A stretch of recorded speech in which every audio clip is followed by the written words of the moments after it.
તો લોકસભા ચૂંટણી માટે ભાજપના ઉમેદવારો દ્વારા ફોર્મ ભરવાનું શરૂ થઈ ચૂક્યું છે।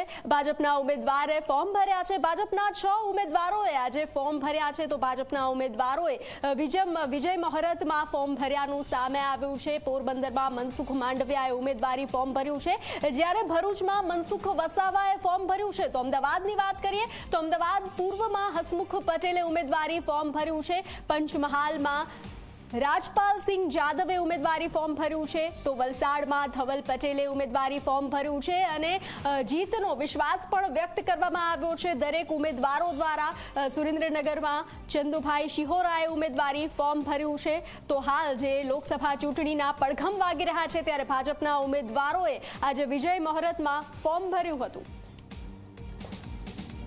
તો લોકસભા ચૂંટણી માટે કોંગ્રેસના ઉમેદવારોએ પણ ફોર્મ ભરવાના શરૂ કર્યા છે। કોંગ્રેસના 4 ઉમેદવારોએ ફોર્મ ભર્યા છે। બનાસકાંઠામાં ગેનીબેન ઠાકોરે ફોર્મ ભર્યું છે, તેઓ ખૂબ ભાવુક થઈ રહ્યા હતા। તો સુરેન્દ્રનગરમાં પણ ઋત્વિક મકવાણાએ ફોર્મ ભર્યું છે, સભાને પણ સંબોધન કર્યું અને આટલો જનમેદની જોઈ અને તેઓ ભાવુક થયા હતા। તો બારડોલીમાં પણ સિદ્ધાર્થ અમરસિંહ ચૌધરીએ ફોર્મ ભર્યું છે। જામનગરમાં જેપી મારવિયાએ ફોર્મ ભર્યું છે। તો જે રીતે લોકસભા ચૂંટણીના પડઘમ વાગી રહ્યા છે, તો એક તરફ ભાજપ જે છે તે ભાજપના ઉમેદવારો ફોર્મ ભરી રહ્યા છે, વિજય મહોરતમાં ફોર્મ ભરી રહ્યા છે અને જીતનો વિશ્વાસ વ્યક્ત કરી રહ્યા છે।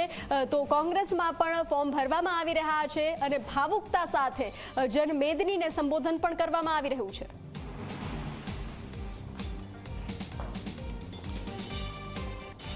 તો વિધાનસભાની પેટા ચૂંટણી માટે 2 ઉમેદવારોએ ફોર્મ ભર્યા છે। પોરબંદરમાં અર્જુન મોઢવાડિયાએ ફોર્મ ભર્યું છે, જ્યારે વડોદરામાં વાઘોડિયા બેઠક પર ધર્મેન્દ્રસિંહ વાઘેલાએ ફોર્મ ભર્યું છે। ભાજપના બંને ઉમેદવારોએ વિજય મહોરતમાં ફોર્મ ભર્યું છે। બંને ઉમેદવારોએ જીતનો દાવો, જીતનો વિશ્વાસ પણ વ્યક્ત કર્યો છે।